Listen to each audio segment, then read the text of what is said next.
Dijo, buenos días con ustedes, jóvenes dominguinos de primero y secundaria. Les saluda esta semana el profesor Leopoldo y nos encontramos nuevamente para poder trabajar con este tema de los seres vivos, el tema de los seres vivos, ¿cierto? Y desde la perspectiva de la imagen ya nos vamos dando cuenta que nos vincula al tema anterior, que tiene que ver mucho con que cómo es que nace, cómo es que se forma, de dónde va induciéndose el desarrollo de la vida y la investigación propia de todo lo que vamos a encontrar dentro de lo que significa un ser vivo. Qué tan complejo es un ser vivo y cómo podemos explicar justamente ello, de qué significa ser un ser vivo, ¿no? Ahí, por ejemplo. ¿Qué vamos a encontrar en esta semana? ¿Qué conocimientos vamos a ir encontrando que esperemos que ustedes también formen parte de este trabajo, porque nos permite generar un aula interactiva, que esa es la idea. A través del chat podemos darle esa vida que corresponde a estas aulas virtuales, la interacción con ustedes a través del chat para poder dejar evidencia que estamos trabajando estos temas. ¿Ya? Aquí está la dirección donde nos van a encontrar todos los materiales publicados para estos y otros temas. ¿Qué encontramos, jóvenes? ¿Qué encontramos en esta semana? ¿Qué encontramos en esta semana? Las características que tienen los seres vivos. ¿Cómo identificamos a un ser vivo y cómo lo diferenciamos en relación a las otras materias? ¿Cómo lo diferenciamos? Y para ello, evidentemente, como parte de ese proceso, tenemos que explicar la unidad básica que tiene todo ser vivo. A partir de dónde se puede diferenciar que es un ser vivo. Y a partir de ese punto es donde vamos a desglosar para poder conocer un poquito más o recordarnos y estructurar mejor esa información. ¿Ya? ¿Qué más? ¿Qué más tenemos acá? Los seres vivos. Nace bajo esa premisa de la observación, ¿cierto? Bajo esa premisa de la observación. Aquí, por ejemplo, ¿no? Ahí. Aquí, por ejemplo. Miren, ¿eh? Tenemos por un lado todo lo que son seres vivos. Tenemos por otro lado todos los que son seres inertes. Es decir, los que no tienen vida. Los que no tienen vida, ¿no? Aquí ya me están dando características propias de cada uno de ellos, ¿cierto? Mientras que los seres vivos nacen, como ya ustedes saben, a partir de la formación de células, ¿cierto? Crecen porque realizan un proceso metabólico, ¿no? Que lo vamos a ir explicando en los procesos que realizan todos, ¿no? Se alimentan como parte de ese proceso, se reproducen y como se cumple un ciclo de vida, todo tiene su final, ¿no? Todo tiene su final. Los seres inertes son la materia inerte, Ahí dice claramente que son aquellos que no tienen vida. Y lo hemos sabido desde siempre, ¿cierto? Lo hemos sabido desde siempre. Pero ¿cómo lo vamos a diferenciar que tiene vida y que no tiene vida? Aquí tenemos imágenes, ¿ah? Imágenes de personas, animales, plantas, y al costado tenemos imágenes de libros, casas, cometas, botellas, diferentes imágenes que me pueden diferenciar uno de lo otro. Me pueden diferenciar uno de lo otro, ¿no? Uno de lo otro. Para poder tener en cuenta qué cosa, qué característica tiene uno y el otro no. ¿Ya? Y el otro no. Y ahí viene este punto importante. Los seres vivos, como el que vemos acá, dice que todos los seres vivos están formados por células. Profesor, ¿qué significa entonces? ¿Que podemos llamar ser vivo cuando tiene células? Sí. Acuérdate bien, todos los seres vivos tienen células, aunque sea una, pero tienen. ¿Entiendes? En cambio, los que no tienen células no son seres vivos, son materia inerte. Son materia inerte, ¿ya?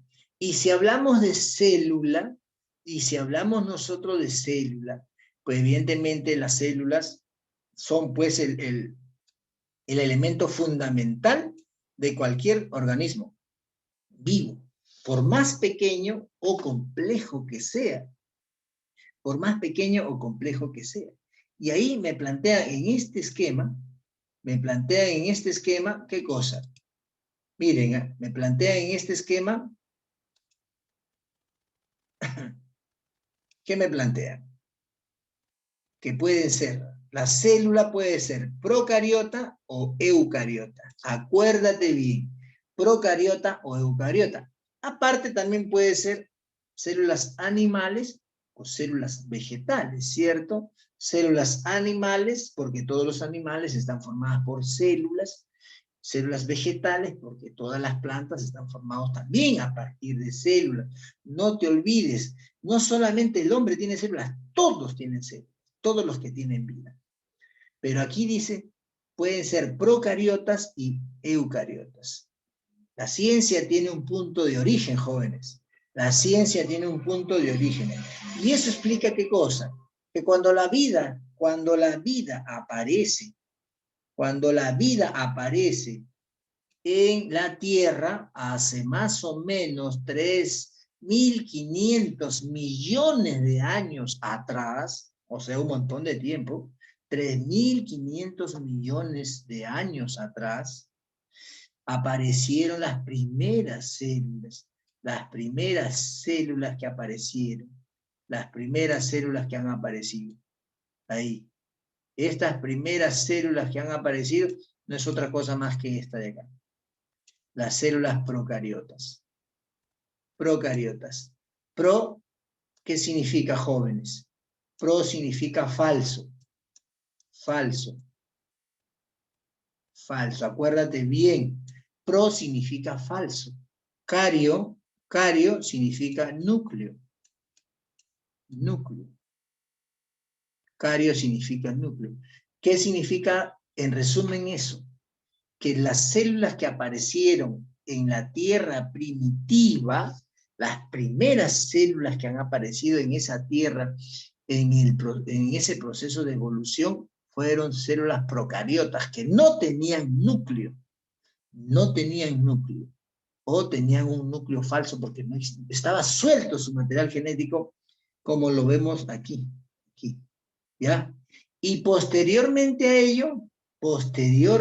ello, aparecieron producto de la evolución las células eucariotas. Eu significa verdadero. Eu significa verdadero. Cario sabemos que significa núcleo. Entonces estamos hablando de células con núcleo verdadero. Células con núcleos verdaderos. Profesor, ¿y quiénes de los que nosotros conocemos tienen células procariotas, profesor? ¿Quiénes? Por ejemplo, ¿quiénes tienen células procariotas? Las bacterias. Las bacterias. Las bacterias tienen células procariotas. El resto de organismos, incluyendo los animales, las plantas, el hombre, los artrópodos, todos ellos tienen células eucariotas. Eucariotas, ¿ya? Profe, ¿y cómo vive una célula? Si usted dice que las procariotas son bacterias antiguas, primitivas, pero ahora hay bacterias también, profesor. Claro que sí.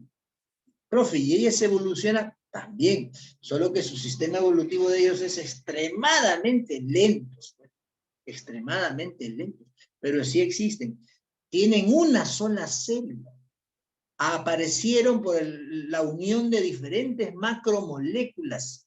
Las diferentes macromoléculas como proteínas, porque la célula, como las bacterias, tienen en su pared celular, que es este que tenemos acá, tienen abundante proteína nada más, proteína.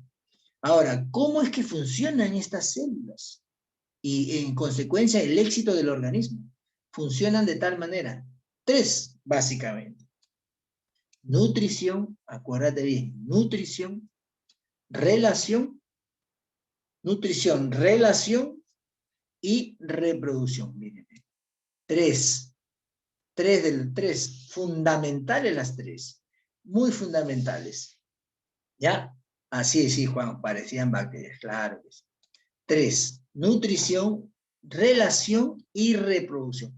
Ahí están 3 funciones fundamentales de la célula para que garantice el éxito. Si una célula no puede nutrirse, va a estar condenada a morir, ¿cierto? Si una célula no puede relacionarse con su mundo, está condenado a estar aislado. Si una célula no puede reproducirse, ahí nomás queda. Ya no va a haber más generaciones de esas células, ya no va a haber descendencia y su información genética se va a quedar ahí, ¿cierto? Se va a quedar ahí. Por eso es que son 3 funciones básicas, pero cada una de esas 3 funciones, jóvenes, encierra un montón de información, un montón. Profe, ¿todo eso hace una sola célula? Así es, una célula que ni siquiera lo ves es recontra trabajadora.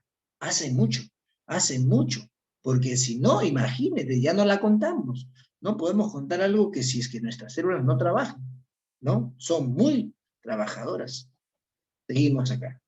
¿Qué tanto trabajan estas células? Aquí vamos a explicar. Aquí le vamos a explicar qué tanto trabajan estas células. ¿Qué tanto trabajan estas células? Miren, las funciones vitales de los seres vivos. Las funciones vitales de los seres vivos. Es importantísimo aquí a tenerle paciencia y mucha atención, jóvenes, porque aquí les voy a explicar las 3 funciones paso por paso, para que se quede bien establecido dónde pertenece tal o cual función. Así es que agarre su cojín y mucha paciencia con su vasito de agua ahí, porque necesito explicarle al detalle este punto. Todo ser vivo, joven dominguino, no solamente estamos hablando de ustedes, estamos hablando de una planta, de un insecto, de una lombriz. Estamos hablando de cualquier forma de vida que uno se pueda imaginar o que existe como coexistencia aquí en este planeta, de cualquiera de ellos. Sus células deben realizar 3 funciones. Por ejemplo acá, su función de nutrición. Lo que yo les decía, la función de nutrición. Vital, la función de nutrición. ¿Qué tiene que hacer esta célula? Dice, consiste en conseguir conseguir energía, porque la célula en sí ya es una materia y necesita conseguir energía para poder vivir.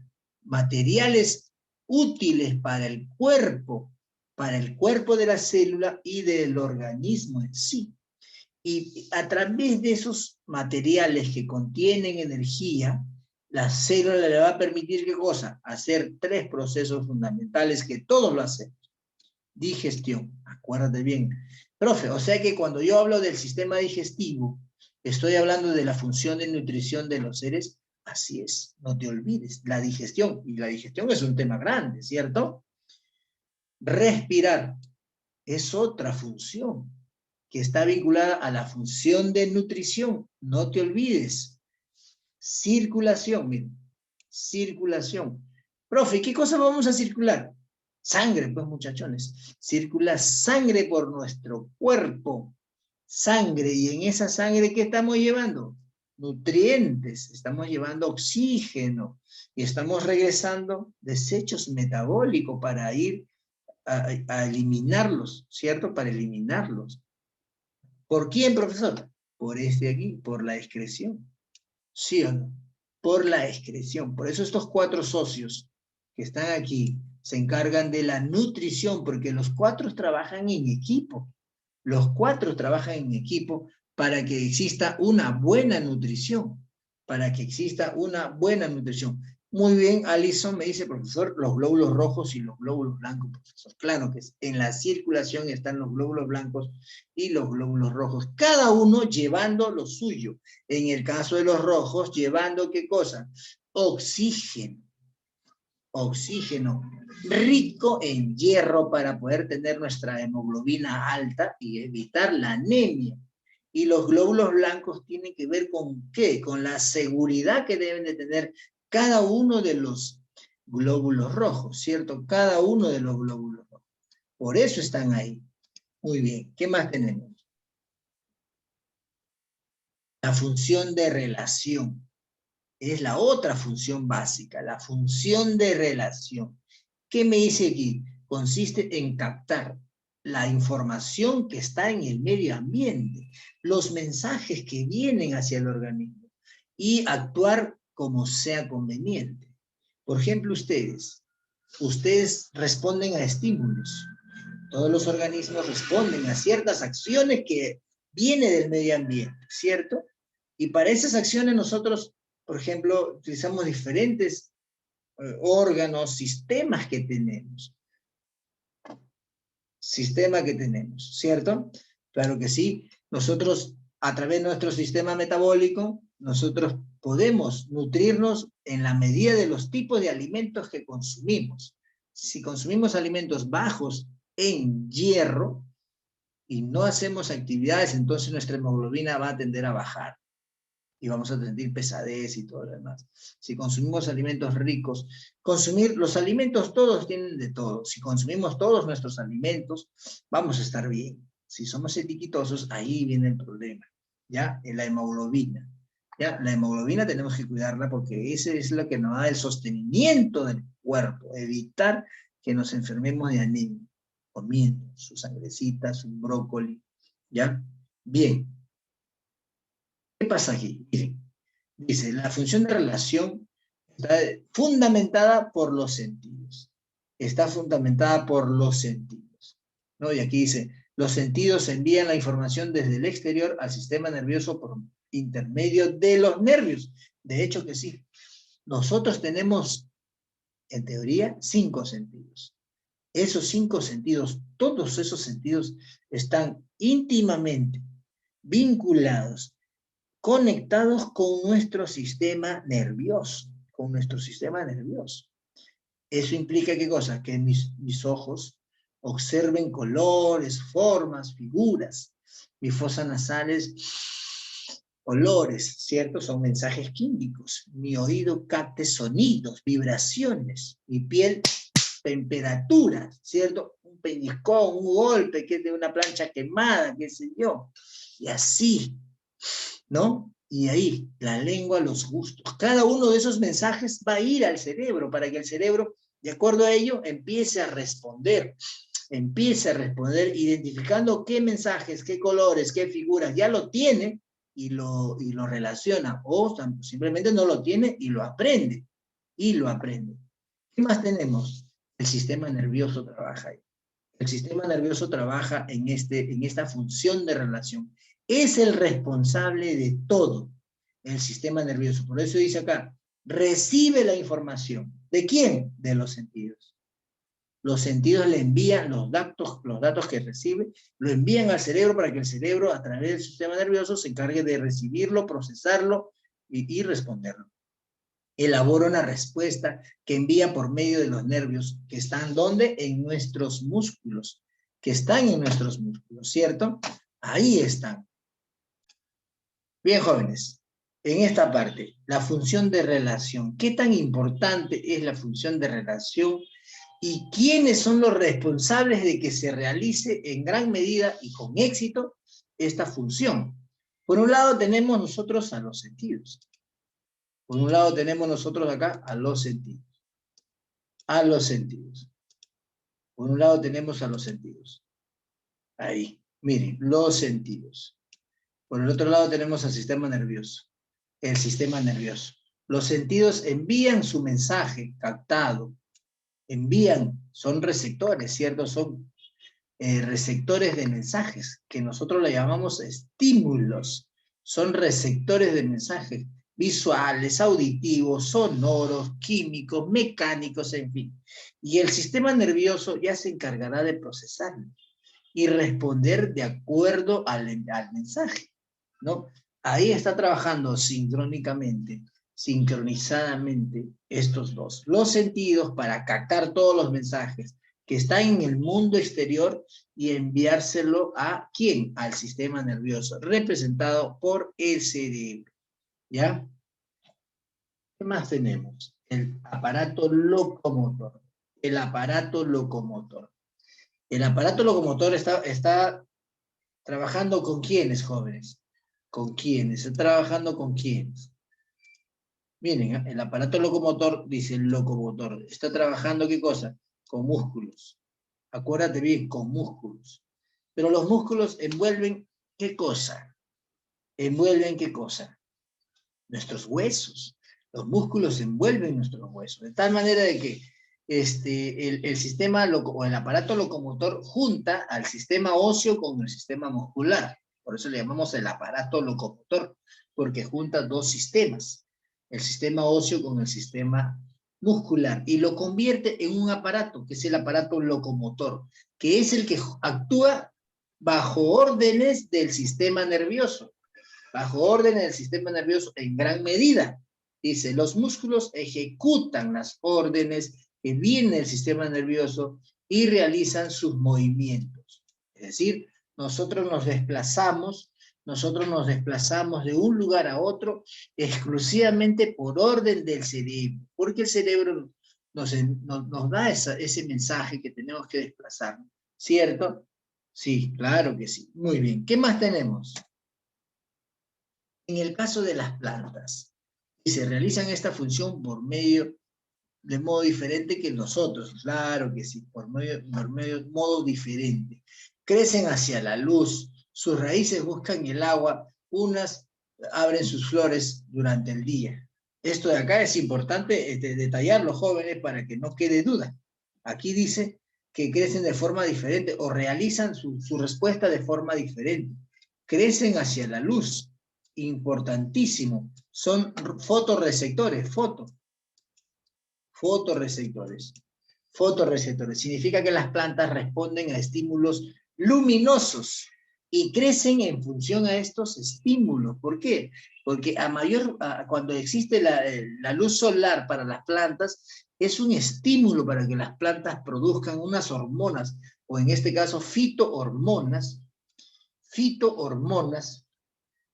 en este caso fitohormonas que les van a permitir, ¿qué cosa? Crecer, que les van a permitir crecer. Además dice, sus raíces buscan el agua, ¿cierto? El agua no está digamos, en el aire, el agua está en el suelo. Por lo tanto, las raíces van a crecer buscando el agua y buscando el centro de la tierra, ¿sí o no? Por lo tanto, las raíces de las plantas buscan el centro de la tierra, por lo tanto son geotrópicas. Les gusta la tierra, son geotrópicas, geotropismo. Les gusta el centro de la tierra, las raíces. Algunas dicen que sus flores se abren y otras no. No sé si usted conoce la planta de girasol. Si ustedes conocen la planta de girasol, ustedes van a... Ah, sí, profesor, esa planta la conozco. ¿Cómo es que trabaja durante el día y cómo es que se nota su presencia durante la noche? ¿Cierto? Es una evidencia la planta de girasol. Claro que sí, porque cambia a medida que está el sol. Cuando se aleja el sol, cambia su posición de la flor. Responde a estímulos de la luz solar. ¿Cierto? Ustedes ven, cuando estamos durante el día, el girasol, por eso se llama girasol, porque abre su flor en dirección al sol. Durante la noche, como ya no hay sol, bajas. A eso se refiere que las plantas, su sistema de relación o su función de relación es un poco diferente que los animales, pero al fin y al cabo también tienen respuestas, solo que son respuestas lentas. Son respuestas lentas, no como los animales que sus respuestas son muy rápidas, ¿cierto? Son muy rápidas. Bien, continuamos acá. ¿Qué más tenemos?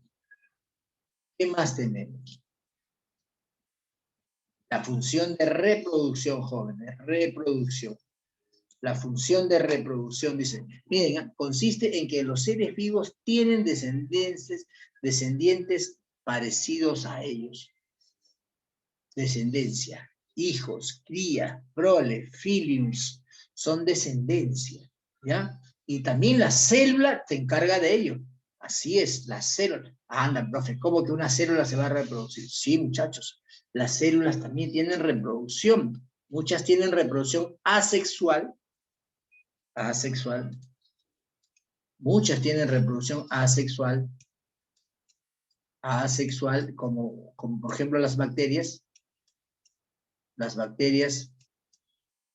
y otras muchas células que también tienen reproducción asexual, porque solo interviene un progenitor, solo uno. En cambio, otras, la mayoría tiene reproducción asexual, y eso lo tenemos acá. Ahí está, ¿no? Ahí está, dice.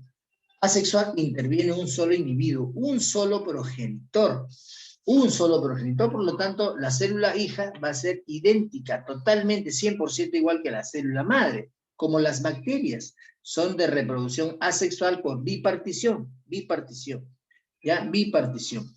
Pero también tenemos las células sexuales, ¿cierto? Las células sexuales.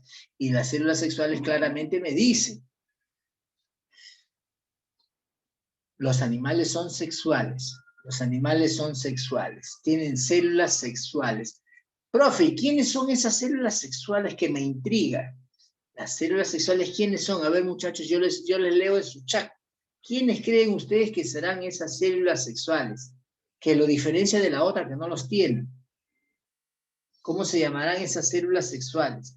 Que los tienen evidentemente los organismos sexuales, nada más, ¿no? Aquí, por ejemplo, dice, intervienen seres de dos sexos. El órgano reproductor. Los órganos reproductores, células sexuales, los órganos no son... Femenino. Perdón. Los órganos reproductores masculinos y femeninos. Ah, claro que sí, muy bien, gracias por tu aporte.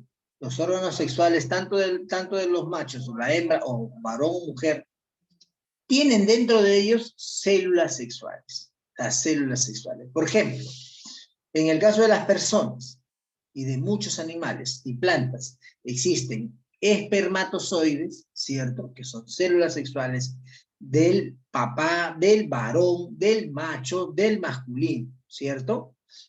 El espermatozoide es una célula sexual o gameto sexual, ¿ya? El óvulo es una célula sexual también. Es de la mujer o de la hembra, ¿cierto? O femenino. Es óvulo una célula sexual. Se encargan esas dos células justamente de trabajar para que se lleve a cabo la reproducción, la reproducción en todas las células, Ya, en el caso de las personas, el óvulo, que lo encontramos ¿dónde? En los ovarios de la mujer, ¿cierto? En los ovarios de la mujer. Y los espermatozoides, que lo encontramos ¿dónde, chicos? En los testículos de los varones. Ellos son los responsables de que se lleve a cabo esta etapa fundamental de la reproducción sexual, ¿ya? O de la reproducción simplemente como tal, reproducción. Seguimos acá. ¿Qué más tenemos? Ya tenemos esa dirección que ya la conocemos. La célula. Si hablamos de células sexuales, tenemos que empezar a definir la célula y ¿por qué la tenemos acá? Porque célula es el punto de partida de la vida. El punto de partida que me va a diferenciar de otro que no tiene vida, ¿no? De otro que no tiene vida. Y ahí es donde viene todo este meollo de la explicación sobre la célula. Aquí, por ejemplo, ¿qué me dice acá? Miren, la célula es la unidad morfológica. ¿Qué significa morfológica? Que tiene forma. Acuérdate que las células todas no tienen la misma forma, ¿cierto? Todas las células no tienen la misma forma. Tu óvulo, o los óvulos de las mujeres, tienen una forma diferente a los espermatozoides de los varones. ¿Por qué? Porque los dos son células, pero no tienen la misma forma. Los glóbulos rojos también son diferentes a las neuronas. Por eso es donde dice que la célula es la unidad morfológica. ¿Qué más me dice? Es la unidad funcional. Funcional. Implica que la célula, por más pequeña que sea, debe realizar las funciones vitales de la vida.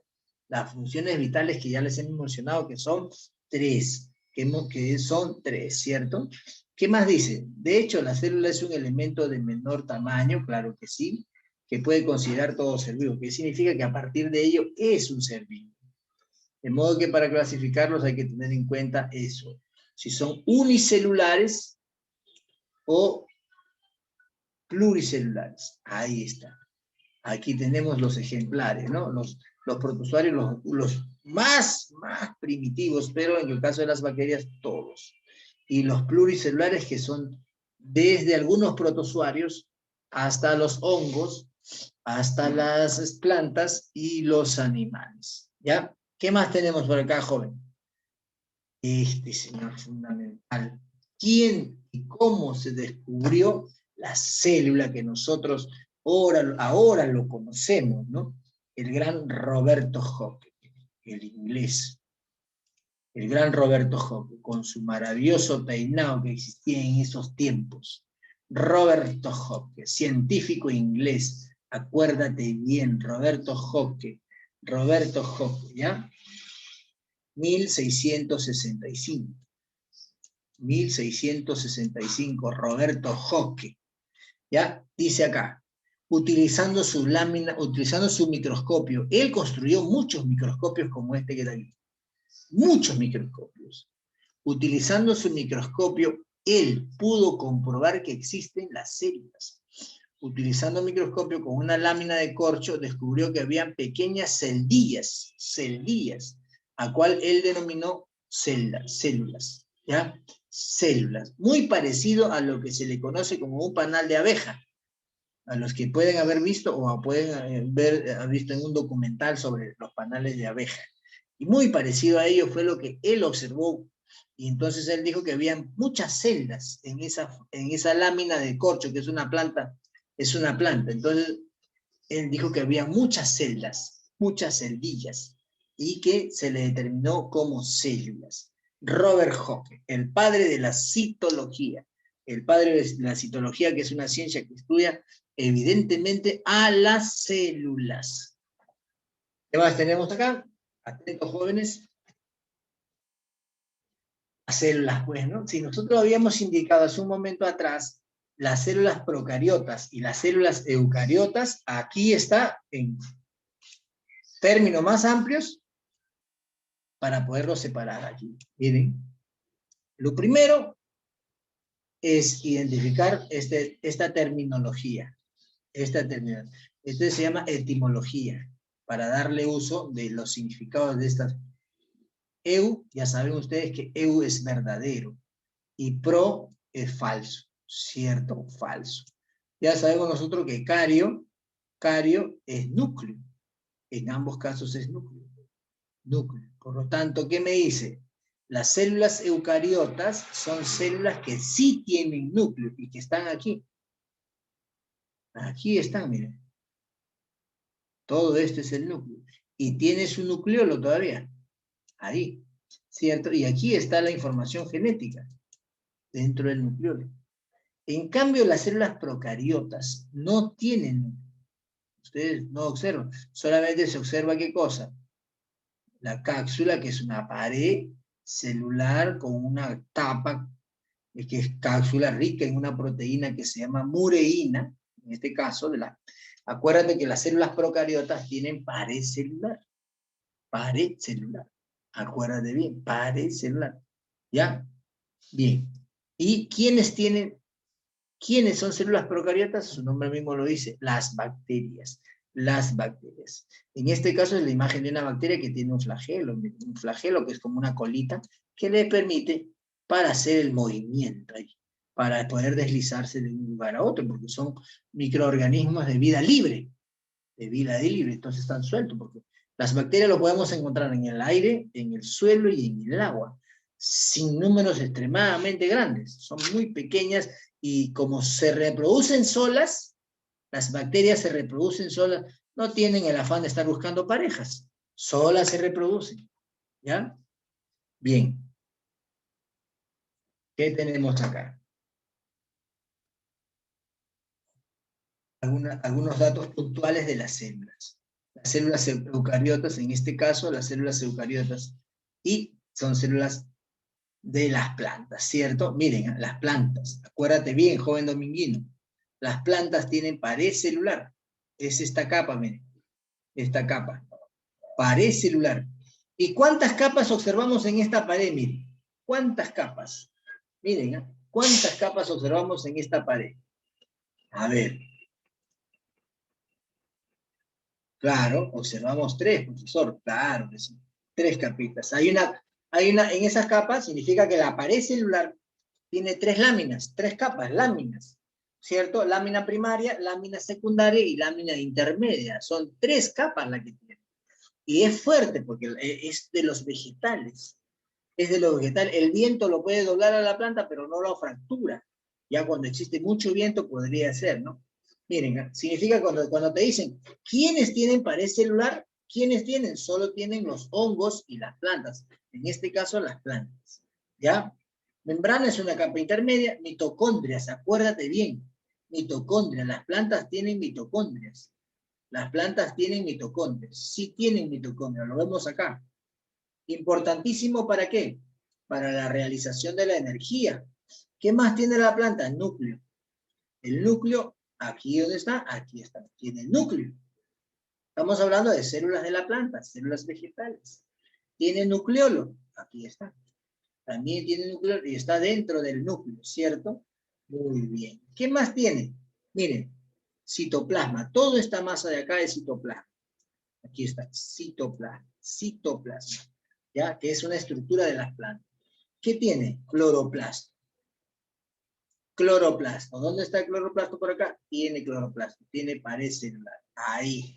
Miren, cloroplasto. Mira, acá tiene 1, 1, 1, 1. Cloroplasto. ¿Y de qué color son? Verde. En la mayoría de los casos son verde para darle el pigmento especial de la clorofila a las plantas, ¿cierto? Por el cloroplasto. Acuérdate bien que el cloroplasto es exclusivo de las plantas. De las plantas. Y le da el pigmento a las plantas, ¿ya? Profe, pero yo he visto tomates que empiezan verde, luego están amarillos, y luego terminan anaranjados, y por último en rojos. Son pigmentos, en todos esos casos son pigmentos.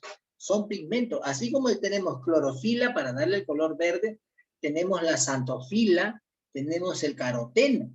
Todos ellos son pigmentos especiales que se presentan en las plantas. La más famosa o el más famoso es la clorofila. Es la clorofila. Profe, pero tenemos una cosa grande acá, miren.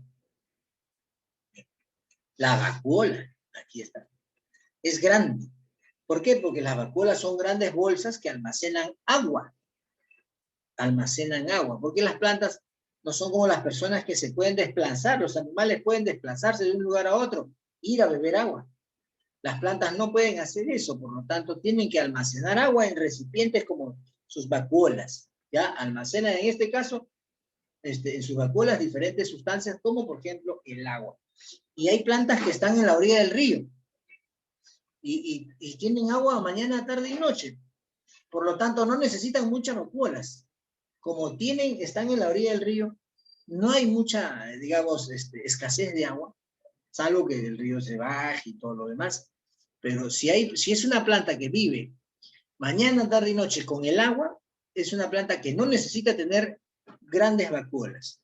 Pero si es una planta que vive, por ejemplo, en el desierto, si es una planta que vive en el desierto, donde no hay agua constante, como el cactus que me dice ahí, necesita tener vacuolas, bolsas que van a ser sus bidones de reservas de agua. ¿Entienden? Muy bien. Muy bien. Retículo endoplasmático lo tiene. Eso está aquí. Retículo endoplasmático. Aquí está. Ahí está.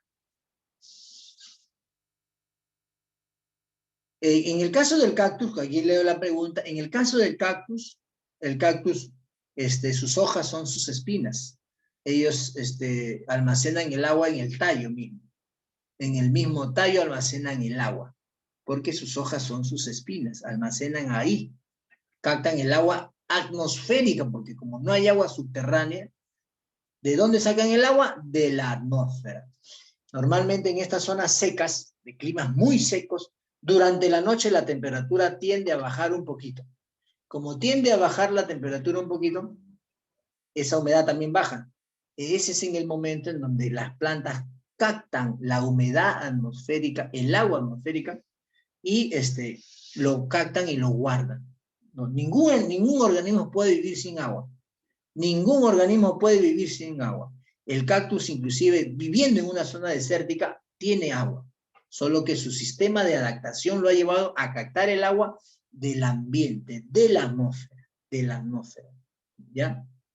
Eso significa que sus raíces no captan agua. Lo que captan agua es su tallo, sus hojas. ¿Ya? Pero las hojas son secas porque son espinas. Bien. Pero no observamos acá. Esos son los organelos que observamos, miren. Ahí, miren. ¿Eh? ¿Qué más tenemos? La célula animal, la célula eucariota, pero en este caso es una célula animal, miren.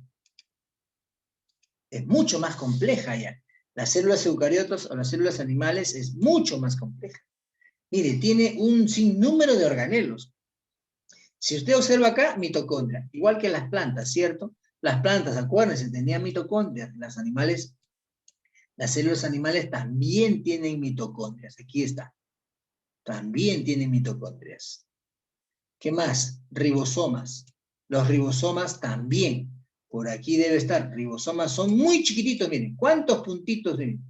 Cientos de miles de ribosomas tienen las células de los animales y también de las plantas. ¿Ya? No te olvides. Y las células procariotas tienen ribosomas también. Los ribosomas están presentes en todas las células. ¿Ya? ¿Qué más? Sí, membrana plasmática, miren. Membrana plasmática, que es la que ustedes observan aquí, y es la que está envolviendo todo. Es como la pared, pero en este caso, membrana plasmática. ¿Ya? Membrana plasmática. Tiene citoplasma, que es todo este color que ustedes ven aquí, todo este que aquí está indicando, toda esta masa, ¿cierto? De color medio mostaza. Cromosomas, que lo tenemos aquí dentro en el núcleo, porque acá está su nucleolo, aquí, junto con el núcleo, ahí, todo esto de acá es el núcleo, todo esto de acá es el núcleo, y todo el pliegue que ustedes observan acá, el retículo endoplasmático, aquí está. Ve. Aparato de Golgi, aquí lo encontramos, el aparato de Golgi, es otra estructura propia de las células animales, también lo encontramos en las células de las plantas, ¿ya? También lo encontramos. Este es exclusivo, ahí, ¿ya? Son elementos que vamos a encontrar en las células eucariotas. Células eucariotas. No te olvides, joven dominino, células eucariotas. ¿Qué más tenemos? La membrana celular, aquí. No hay que olvidar que las células tienen tres partes. Las células eucariotas tienen tres partes. Membrana celular, citoplasma y núcleo. En el caso de la membrana, que es tan pequeña, tan delgada, pero en el caso de la membrana de las células animales, tienen eso acá. Y este es de las células de las plantas. Aquí miren, los dos son las capas que envuelven a la célula. En el caso de los animales, este es en el caso de la célula animal. En el caso de la célula animal es este.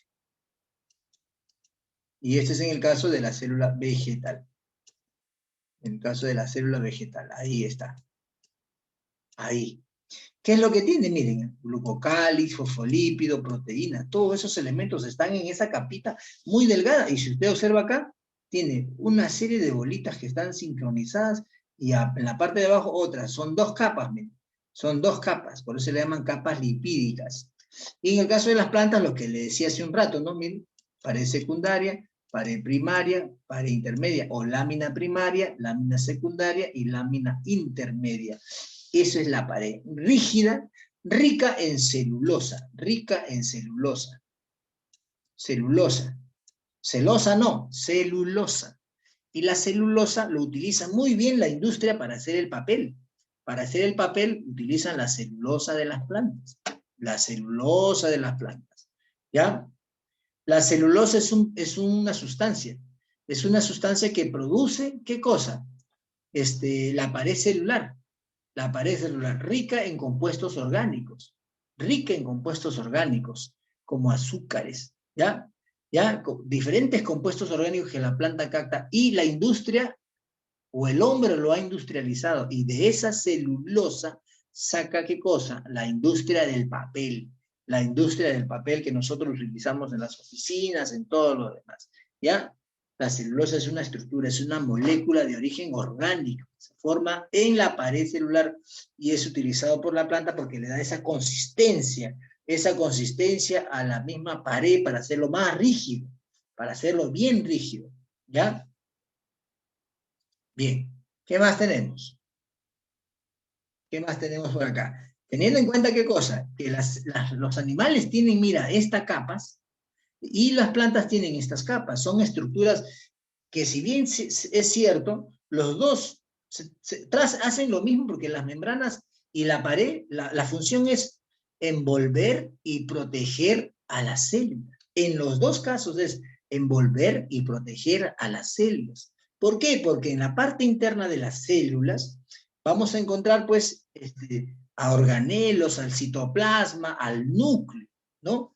En los dos casos es que para protegerlos, para permitir intercambios también. Porque si usted observa acá, miren, este conducto, si usted observa en este conducto, igual que en este conducto que están aquí, la membrana no es que es una capa rígida y que no ingresa ni sale nada, no. En ambos casos intercambian el mundo externo con el mundo interno de la célula. ¿Qué intercambian? Nutrientes, agua, dióxido de carbono, oxígeno, todo se intercambia ahí. Porque la célula internamente es como una fábrica que hace mucho trabajo y tiene muchos desechos que hay que botar, hay que botar, hay que botar. Por eso hay que tomar siempre cítrico, juguito de limón con agua tibia, juguito de naranja con agua tibia. ¿Ya? Juguito de limón con agua tibia y juguito de naranja con agua tibia. ¿Por qué? Porque la célula, estos cítricos permiten limpiar todos esos desechos tóxicos que están dentro de la célula. Dentro de la célula, que son muchos. Que son muchísimos.